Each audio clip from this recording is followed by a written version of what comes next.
Sering kita dengar para pendakwah menjelaskan tentang akhirat sebagaimana waktu yang berjalan linier, dimulai dari lahir, hidup, mati, kemudian masuk akhirat. Padahal dalam fisika kuantum, waktu hanyalah gelombang resonansi kesadaran. Tidak ada masa lalu, tidak ada masa depan. Yang ada hanya frekuensi keberadaan. Maka akhirat bukan tempat yang akan datang, melainkan medan kekal yang sudah eksis dan paralel dengan dunia ini. Hanya manusia yang belum selaras frekuensinya, sehingga tampak seolah belum tiba. Inilah logika paradoks. Kalau akhirat itu kekal, berarti ia tidak pernah dimulai, pun tidak pernah berakhir. Maka logika akhirat nanti adalah ilusi bagi yang masih terpenjara oleh waktu. Akhirat tidak menunggu kematianmu. Akhirat sudah ada sekarang, hanya kesadaranmu yang belum sampai ke sana. Assalamualaikum warahmatullahi wabarakatuh. Jumpa lagi dengan Mbah Mun Ajat Karimullah yang mengupload channel Tasawuf Ilmiah Eksakta. Bahasan kali ini tentang paradoks akhirat yang katanya nanti. Hal ini perlu saya sampaikan mencermati dinamika yang berkembang saat ini, bahwa agama tidak lagi memberikan kemaslahatan yang nyata bagi umat manusia, jauh dibandingkan dengan iptek, semisal di bidang kesehatan, transportasi, pangan, energi, dan lain-lain. Hal tersebut diperparah dengan penjelasan agama yang tidak memadai dengan peradaban saat ini. Kondisi tersebut dapat dengan jelas terlihat pada beberapa fakta berikut ini. Yang pertama, pertumbuhan angka agnostik luar biasa cepatnya. Saat ini sebesar sekitar 29% dari penduduk dunia, atau setara dengan 2 miliar. Artinya, bisa jadi penganut agama terbesar adalah agnostik dibanding agama-agama mainstream yang ada saat ini. Agnostik secara sederhana dapat didefinisikan sebagai seseorang yang tidak mengikuti agama yang ada saat ini. Dia hanya sebatas mengakui keberadaan Tuhan, tetapi dia tidak mengikuti ajaran-ajaran agama apapun yang ada saat ini. Fakta yang kedua, bahwa di negara-negara yang sekuler, menurut statistik dunia, justru paling sedikit indeks korupsinya, dan sekaligus paling banyak masyarakat yang paling bahagia, sebagaimana di Denmark dan Finlandia. Artinya, ada sebuah paradoks agama yang sangat nyata.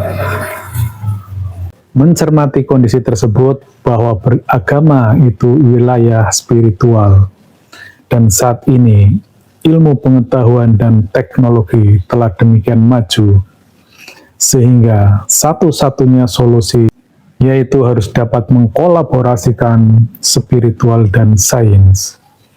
Itulah praktek agama dengan kesadaran atas sadar, sehingga rumusannya menjadi sangat sederhana. Sains ditambah spiritual sama dengan melampaui batas rasional.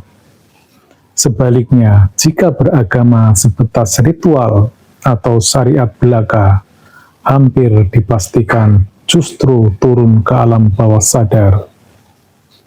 Berdasarkan atas hal tersebut, maka saya memberanikan diri untuk secara aktif berdakwah dengan visi mengembalikan kejayaan agama samawi melalui tasawuf ilmiah sebagai wujud nyata menyatukan spiritual dan sains guna mencapai nilai-nilai hakiki dalam berspiritual.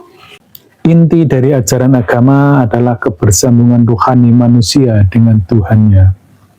Itulah yang disebut tali wasilah sebagai ultrastruktur rohani. Tanpa itu, semua hanya bersifat kausalitas duniawi. Namun ini tidak mudah, karena rohani merupakan entitas non-kausalitas materi, ruang, dan waktu. Dan lebih celakanya, hampir semua pendakwah menyampaikan akhirat dalam perspektif 1400 tahun yang lalu, pada peradaban gurun pasir di masyarakat yang umi. Dan kali ini sepertinya Mbah Mun tidak perlu menampilkan ceramah-ceramah para pendakwah, karena hampir pasti semua menyatakan bahwa akhirat itu nanti. Dan pada kali ini Mbah Mun dengan tegas menyatakan sebuah paradigma baru, bahwa akhirat saat ini, bahkan karena dia kodim, dia kekal, dia mendahului alam dunia ini. Akhirat sudah ada sebelum dunia ini ada. Bahkan setelah dunia ini tidak ada, akhirat akan tetap ada. Baiklah, agar pemahaman ini lebih jelas disampaikan slide berikut ini. Pemirsa dimanapun berada, sesungguhnya saya sangat berharap pemahaman ini dapat menjadi sebuah paradigma baru untuk mengungkap keberadaan akhirat, terutama para pendakwah yang jamaahnya jutaan. Hal ini dalam rangka untuk menyelamatkan generasi muda yang melek iptek, yang tidak lagi mau menerima penjelasan yang tidak rasional. Oleh karenanya, bukan tanpa alasan, generasi sekarang banyak memilih agnostik menjadi pilihannya, ketika agama sudah tidak lagi menampung aspirasinya. Informasi tentang alam dunia dan akhirat, jasmani dan rohani, bumi dengan langit, serta entitas yang menghuninya, baik di alam materi maupun alam rohani, sudah sangat banyak ayat yang menjelaskannya. Atas hal tersebut, dan dengan memperhatikan bahwa semesta ini sifatnya gradatif, dari benda-benda yang sifatnya materi, kemudian kalau dipecah-pecah bisa menjadi unsur dipecah-pecah lagi menjadi partikel. Bahkan ilmuwan Islam seperti Mullah Sadra pun sudah mengungkapkannya dengan konsep taskikul wujud atau wujud yang gradatif. Atas dasar hal tersebut, maka dapat saya gambarkan sebagai berikut, bahwa semesta ini ternyata sifatnya dimensional, yaitu di sini alam maha yang digambarkan dengan garis-garis merah. Kemudian antara garis merah dengan garis biru ini, titik-titik ini, inilah alam akhirat atau alam kodim. Dan paling bawah ini adalah alam dunia. Alam maha inilah alam ketuhanan, alam yang sifatnya laisa kamitslihi syai'un, tidak terdeskripsi dan tidak terdefinisi. Apapun tentang Tuhan di alam ini tidak dapat didefinisikan, baik asmanya, sifatnya, af'al maupun zatnya. Kemudian dalam penciptaannya, Tuhan tidak mungkin langsung kepada alam materi, namun didahului dengan alam intermediate. Inilah alam nur, alam ruh, atau dalam bahasa fisikanya disebut alam cahaya atau partikel kuantum. Dan di alam baharu, di alam dunia ini yang sifatnya relatif, ternyata ada dua jenis alam, yaitu alam materi. alam yang bisa dikenali dengan pembaca virtual kita, dengan panca indera kita, dan alam imateri rendah atau alam metafisika infra. Lebih lanjut dapat saya jelaskan tentang bagaimana semesta ini bekerja dalam sistem gelombang. Bahwa saat ini perkembangan iptek sudah amat memadai untuk menjelaskan hal-hal yang sifatnya ruhaniah, seperti fisika gelombang, yakni terkait dengan frekuensi, vibrasi, dan resonansi, serta dengan telah berkembangnya fisika kuantum, terutama dengan ditemukannya hukum medan kuantum, khususnya terkait hukum superposisi dan entanglement. Hukum superposisi dapat digambarkan bahwa sebuah partikel subatomik dapat mendiami beberapa posisi yang berbeda ruang dan waktunya. Dan yang kedua, hukum tentang entanglement, di mana satu atau dua partikel subatomik yang berbeda ruang dan waktu bisa saling terhubung. Berdasarkan hal tersebut, maka memunculkan apa yang disebut dengan konsep paralel multiverse. Artinya, karena partikel-partikel itu bisa saling terhubung, melintasi dimensi, sehingga sesungguhnya semesta ini bekerja dalam sistem paralel multiverse. Artinya, alam rohani, alam akhirat, dan alam fisik, alam dunia ini berjalan secara simultan. Yang base lainnya adalah gelombang. Konsep paralel multiverse sesungguhnya sudah dijalankan oleh para nabi. Yang jelas kita ketahui bersama, yaitu ketika Nabi Muhammad Mi'raj, yang pada hakikatnya Mi'raj adalah perjalanan multidimensional, yaitu dari dimensi alam dunia ini menuju dimensi alam ruhani secara berlapis-lapis. Jadi tidak mungkin fisiknya yang berjalan, namun dia merambat bagaikan gelombang. Itulah gelombang ruhani. Jadi sudah sangat jelas, ayat-ayat Al-Quran pun mendukungnya.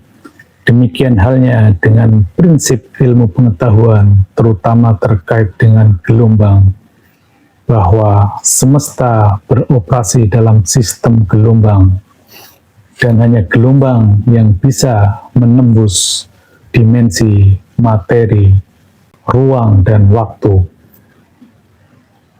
Dan ini sejalan dengan Allah sifatnya Al-Muhit, yang maha meliputi segala sesuatu, dan Allah juga maha berkuasa atas segalanya. Jadi seluruh gerak semesta alam ini adalah merupakan af'alnya Allah. Selanjutnya, berdasarkan hal ini, maka sangatlah tidak mungkin seorang manusia di dunia ini dapat langsung terhubung dengan Tuhannya di alam laisa kamitslihi syai'un. Hal ini juga sudah sangat tegas, sebagaimana Quran surat Asy-Syura 51, Tuhan tidak mungkin berkata-kata langsung dengan hambanya, kecuali melalui tiga hal, yakni melalui pewahyuan di balik hijab maupun melalui utusannya. Yang dimaksud di balik hijab adalah di balik sesuatu yang materi, karena di balik materi itulah adanya gelombang. Untuk bersambung dari alam dunia ini dengan Sang Kausa Prima, satu-satunya jalan hanya melalui sistem gelombang.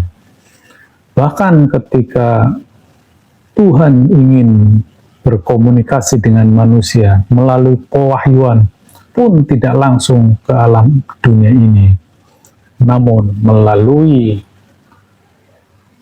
sebuah ultrastruktur rohani. Itulah yang dinamakan dengan tali wasilah, yaitu tali kebersambungan rohani antara Allah Subhanahu wa Ta'ala di alam laisa kamitslihi syai'un dengan manusia di dunia ini melalui sang adaptor dimensional, yaitu Ruh Rasul. Jadi Allah bersambung dengan ruh Rasul, kemudian bersambung dengan transmitter di dunia ini. Dulu di sini adalah nabi, namun setelah nubuah berakhir, setelah kenabian selesai, selalu ada hamba yang mewarisi fungsi-fungsi tersebut. Dia bisa rasulun min anfusikum, bisa ulil amri minkum, bisa warasatul anbiya, atau waliya mursida. Dan sesungguhnya ruh Rasul itu adalah frekuensi ilahiyah. Seorang nabi atau seorang transmitter adalah orang yang mengenal frekuensi ruh Rasul ini. Karena untuk bersambung kepada Allah, satu-satunya jalan harus melalui sistem gelombang, yakni dengan mengetahui frekuensi ilahiyah. Itu prinsipnya. Jadi tidak mungkin ibadah-ibadah kita bisa langsung sampai kepada Tuhannya tanpa melalui ultrastruktur rohani ini. Ini pemahaman yang sangat mendasar. Itulah yang membedakan agama dengan bukan agama. Karena agama adalah spiritual. Spiritual itu melampaui batasan akal rasional, melampaui batasan alam dunia ini. Selanjutnya, apabila kita sandingkan dengan jenis kesadaran manusia, maka hanya manusia yang berada dalam kesadaran atas sadar, dia yang bisa mengenali akhirat. Sedangkan yang berada dalam alam sadar, inilah alam akal rasional. Dan alam bawah sadar, ini lebih kepada hal-hal yang sifatnya dogmatis, law of attraction, mistis, afirmasi, rasa-merasa, bahagia menderita, dan sebagainya. Inilah alam bawah sadar. Kembali ke topik utama bahwa akhirat adalah saat ini. Bahkan akhirat karena berada di alam rohani ini atau berada di alam qadim, dia mendahului alam di dunia ini. Jadi alam akhirat sudah ada sebelum alam dunia ini ada. Bahkan tetap ada ketika alam dunia ini telah tiada. Secara ilmu pengetahuan tidak mungkin alam partikel ini didahului oleh alam materi.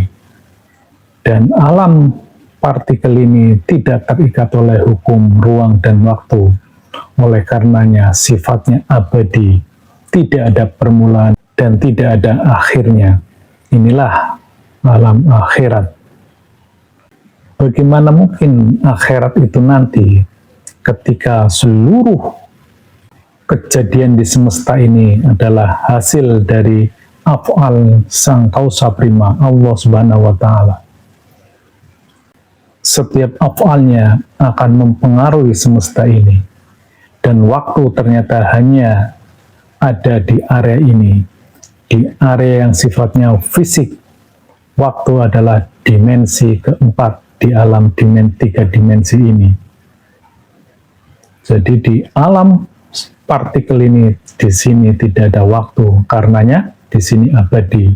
Jadi tidak mungkin akhirat itu nanti, karena dia kekal, dia sudah ada, dan dia akan tetap ada.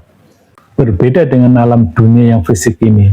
Di sini pasti apapun di alam dunia ini pasti ada tanggal lahirnya dan ada tanggal expirednya, ada tanggal matinya di alam dunia ini. Dan seluruh hal yang ada di alam dunia ini bisa dimanipulasi dan bisa diimitasi. Bisa dibuat artifisialnya, bisa dibuat tiruannya. Namun di alam ini, inilah alam genuine, alam percikan ilahiyah. Di sini tidak bisa dimanipulasi. Dan kalau perlu bukti secara kalam, ini sudah sangat jelas ketika Nabi Mi'raj, beliau bertemu dengan surga, neraka, bahkan bertemu dengan nabi-nabi terdahulu. Padahal beliau berbeda ruang dan waktu. tetapi ruhnya berada di area ini karena sudah mendiami alam ruhani. Inilah ruh yang selamat. Jadi ruh yang belum selamat itu tinggalnya di area sini. Inilah yang namanya alam barzah, alam penantian setelah alam dunia ini. Di sekitar garis biru ini. Ruh yang selamat, ruh yang ada di alam ini. Makanya ketika Nabi Mi'raj beliau bertemu dengan para nabi-nabi yang terdahulu, beliau juga bertemu dengan surga dan neraka. Atau lebih lengkapnya, ada apa saja di alam ruhani ini? Di sini ada ruh Rasul. Ruh Rasul adalah persambungan antara Allah dengan ruh manusia di dunia ini. Inilah ruh Rasul atau Rasulullah. Jadi berbeda dengan Nabi. Ruh Rasul inilah yang mendiami seluruh nabi-nabi yang ada di dunia ini. Bahkan pewarisnya pun dia didiami oleh ruh Rasul. Kemudian di alam ini ada malaikat, ada kalam kodim atau Quran kodim, lauh mahfud, akhirat, kodo dan kodar. Ini semuanya ada di alam ruhani ini. Alam keabadian. Demikian, semoga ini dapat menjelaskan. Sekali lagi, akhirat bukan nanti. Pemirsa dimanapun berada, demikianlah yang dapat kami sampaikan. Sekali lagi kami tegaskan bahwa semesta ini berjalan secara paralel multiverse, dan semesta ini beroperasi dalam sistem gelombang. Ia tidak dipengaruhi oleh materi, ruang, dan waktu. Seluruh kejadian merupakan orkestrasi dari Allah Subhanahu wa Ta'ala di ars, di ujung akhirat tertinggi. Dia maha meliputi, dia maha kuasa atas segala-galanya. Tidak ada kemarin, tidak ada yang akan datang. Semuanya real time dalam orkestrasinya. Demikian, mohon maaf sekiranya banyak hal yang kurang berkenan dalam penyampaian ini. Illahi yanta maksudi waridhoka matlubi. Wassalamualaikum warahmatullahi wabarakatuh.